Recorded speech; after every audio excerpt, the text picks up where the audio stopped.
Hey guys, welcome to Unit 2, Section 5, Algebraic dot product. So in the last lesson, we looked at how to use and state properties of the dot product for geometric vectors, and in this one, we're going to do the same thing but for algebraic vectors. And so the first thing to do is to establish a formula for the dot product of two vectors in component form, right? So if vector A is equal to A1, A2, A3, where we have x, y, and z components, scalar components, and B is B1, B2, B3, okay, in the same order, then the dot product is actually equal to A1 times B1, that's the x coordinates, multiplied, plus the product of the y coordinates, plus the product of the z coordinates. So this is very, very interesting and very useful. Let's begin by proving that this is true. So to use the cosine law to do this means we're going to have to set that up here using the three vectors A, B, and B minus A, right? This is the red vector here, B minus A. Let's just write that in there, right? This would be vector B minus A. So, right, so given these three vectors, well, first of all, let's state the cosine law for these three vectors, right? What would that look like? Well, it would look like this, right? We would have, given the angle in between B and A, and the length of A and B, right, and B minus A, we could say that this side, the length of this, which is the magnitude of B minus A squared, is equal to the square of the magnitude of A plus the square of the magnitude of B, right, minus 2 times the magnitude of A times the magnitude of B times the cosine of the angle, the angle in between A and B. Now, since we're going to use this property later in the proof, we're just going to name this line. We'll call this line 1. This is something you can do when you're doing a proof that's not left side, right side, when you want to establish various properties and then use them later, right? So this will be called 1. Now, what I want to do is find another expression for the magnitude of B minus A squared, okay, or at least to find an expression, first of all, for B minus A, and then again for the magnitude of B minus A. Well, we know that B minus A, right, is just, is literally the difference of these two vectors, but each of these have components, right? So that means what we know is we could write B minus A in component form by working with their respective components. That is literally subtracting, right, the components of B from, or going B minus A, right? In subtracting A from B would be the proper language, right? So in other words, B minus A in component form would just be B1 minus A1, comma, B2 minus A2, and B3 minus A3. So next, to make this left side here look a little bit more like this, we need to think about how we can find the magnitude of B minus A. Well, we know that the magnitude of any vector in component form is literally just the square root of the sum of the squares of its components, right? Or the square of the magnitude would just be literally, we could square both sides, and we would lose the square root on the right side, and we would just have the square of this plus the square of this plus the square of this, right? So in other words, we also know that this, right, the magnitude of B minus A squared is going to be it's going to be B1 minus A1 squared plus B2 minus A2 squared, and finally B3 minus A3 squared. Now let's call this property 2. Okay, now that we have an expression for the magnitude of B minus A squared, all right, in two places, what we can actually do is equate these. So we'll write equating 1 and 2 yields. And here we're going to have a big long line that needs to be written. So therefore, line 1, or the magnitude of a squared plus the magnitude of b squared minus 2 times the magnitude of a times the magnitude of b times the cos of the angle in between is equal to this part over here, right, where we have b1 minus a1 squared plus b2 minus a2 squared plus b3 minus a3 squared. Now, if I'm going too fast, feel free to pause the video at any time here to help give you some time to write this down.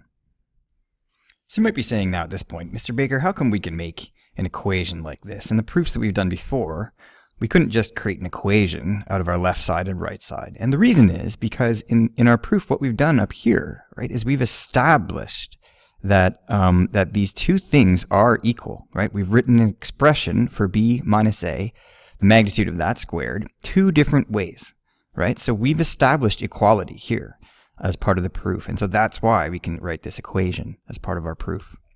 What we want to do next is work with the left and the right side within the equation. We've established this is true, so we can now work with this equation. We can expand, perhaps we can FOIL out here. These are just scalars, right?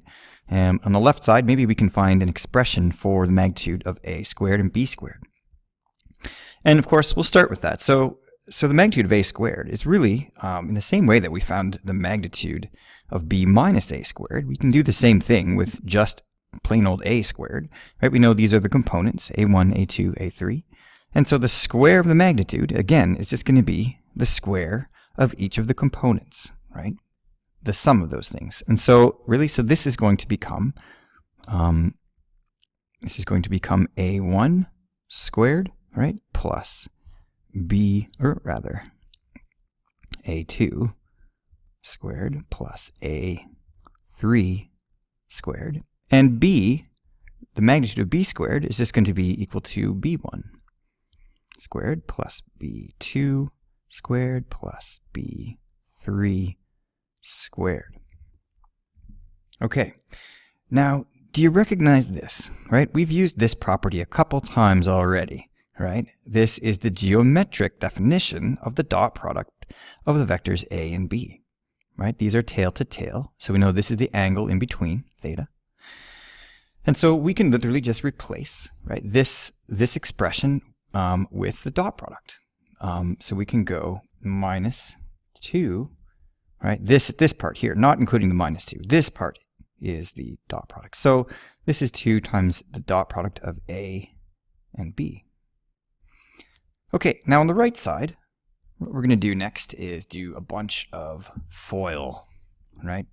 So let's just crunch this out here. Well, we're going to have, again, here we're going to have b1 squared minus 2 times a1 b1 minus a1 squared. So that was just the first term, right? So this is going to kind of go on quite long here, plus b2 squared minus 2 times a2 b2. And we're going to kind of go over and wrap around a bit here. That's fine. Plus, and oops, I made a mistake over here. This should, of course, be a plus, right? This should be a plus as well. So a2 squared, and we'll just kind of continue right below here. So then we're going to have, all right, b3 squared minus 2 times let's keep this in the same order. It's going to be a3, b3, and finally plus a3 squared. So at this point, something kind of cool happens. You'll notice on each side of the equation, we have actually got some terms that are the same, right? We have a1 squared here, but we also have that here, right? We also have a2 squared over here, and we have all the rest, right, on the right side as well. Now, of course, what we can do with each of these is just subtract them from both sides. And that effectively gets rid of those terms from both sides. So what I'm going to do to show that is literally just to cross them off. So a1 gets crossed off with a1 over here. a1 squared, here's a2, right, which is there. a3, which is there. b1 is there. b2 is there. And b3 is there. So what are we left with? Let's write this next line. Well, what we're left with on the left side is just this, right? We have minus 2 times vector A dot vector B. And on the right, well, we have this, right? We have minus 2 times A1 B1. And then we have minus 2 times A2 B2. And we have the other one, right? Minus 2 times A3 B3. Okay. So now, if you look at this, we have this minus 2, right, on every single term. So what we could do is divide this whole equation, right, everything by minus 2. And what we'll get is, well, right, we'll be basically doing this. Minus 2, divide by minus 2, just to show the work here. So what do we get? Well, we get A dot B, because now we don't have a minus 2, is equal to A1 B1. And then this double negative, of course, becomes a plus, right? So then we have A2 B2, and finally plus A3 B3. And this is the definition of the dot product that we set out to prove at the beginning, right? Right there. Same property. So there you have it. That is how to prove the dot product, the algebraic dot product, using cosine law.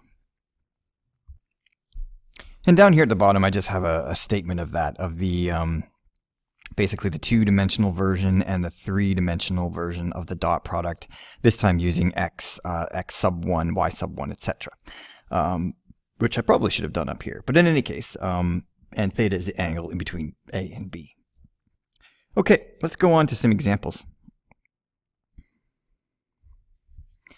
So example 1 on the back says, given A is equal to -1, 2, 4, and B, vector B is 3, 4, 3, calculate the dot product of A dot B, and then find the angle between A and B to the nearest degree.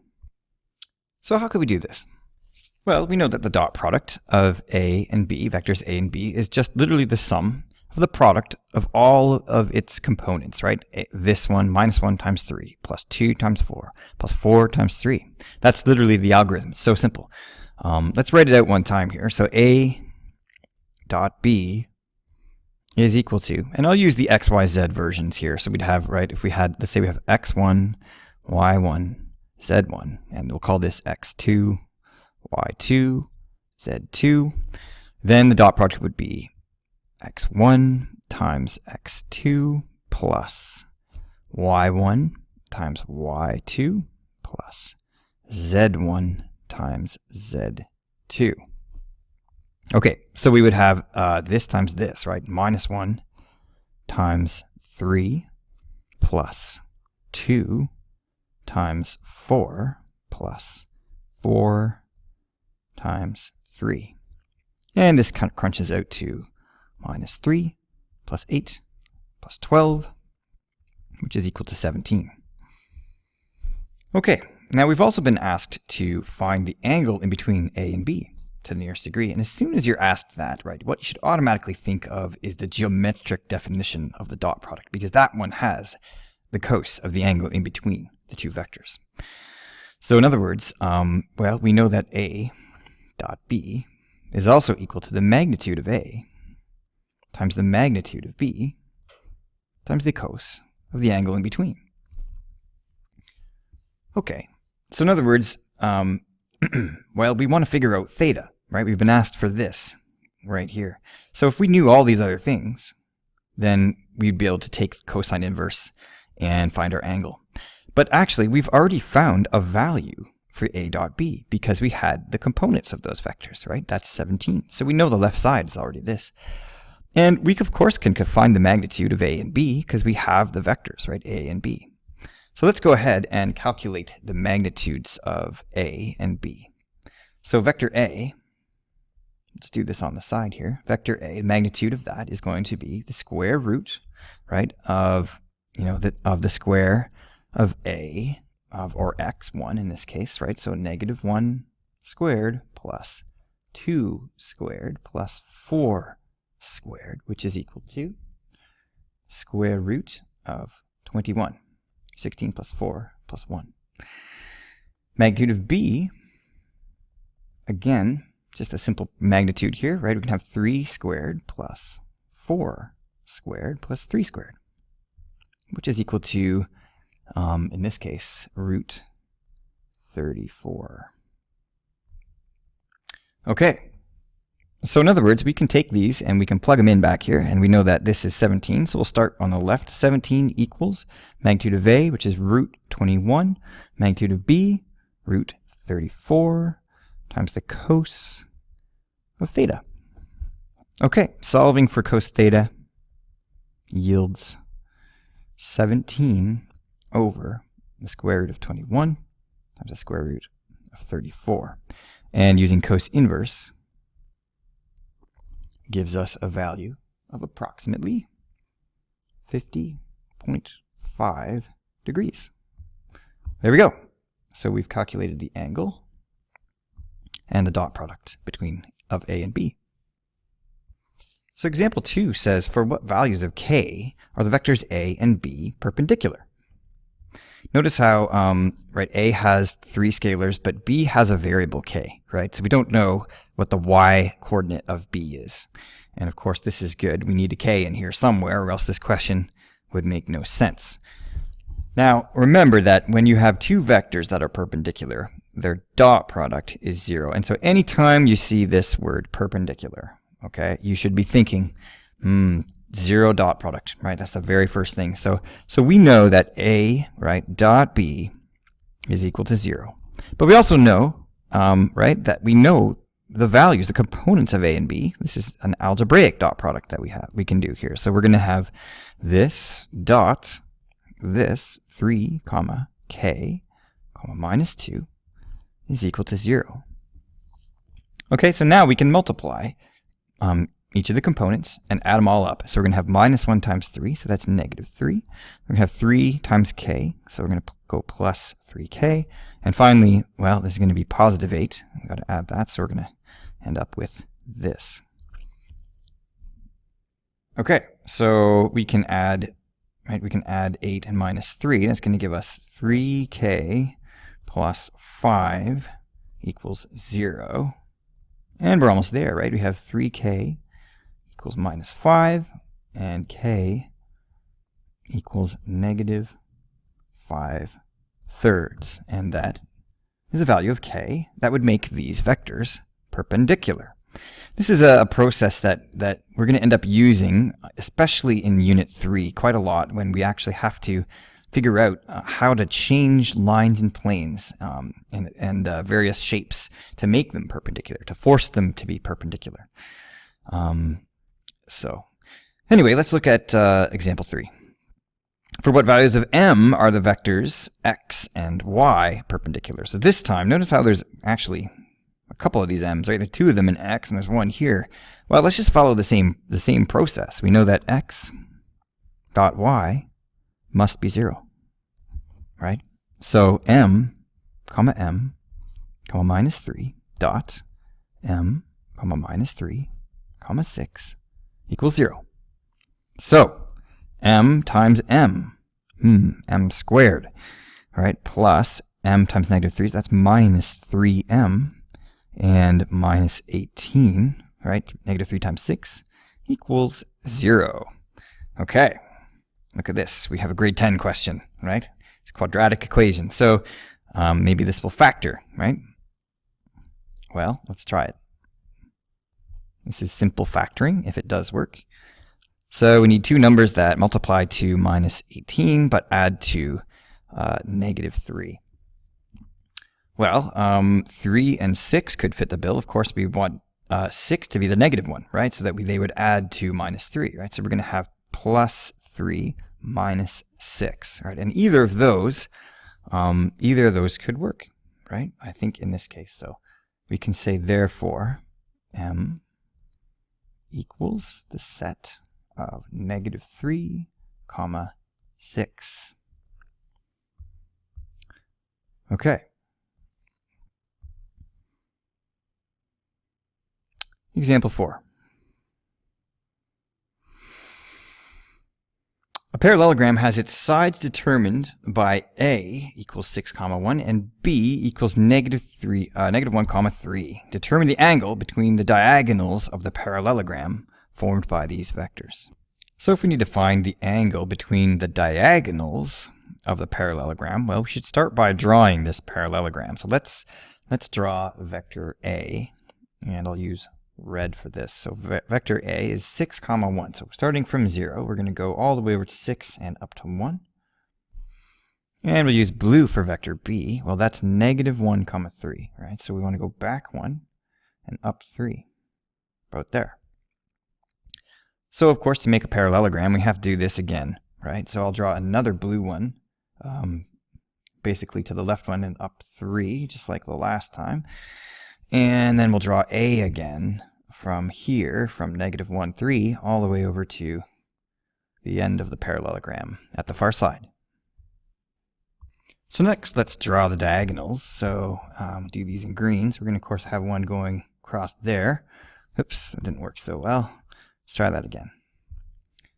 So from here to here, and then another one from here to here. Okay. Now I've kind of made those, I'd made vectors by using arrows here, but really the diagonals don't necessarily have to be pointing in either direction.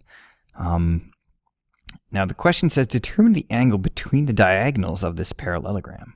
So this could have been more specific. Really, we'll assume that, that this means the acute angle, right? And so we can assume that means this one, the one that's below 90. We want to find that angle somehow.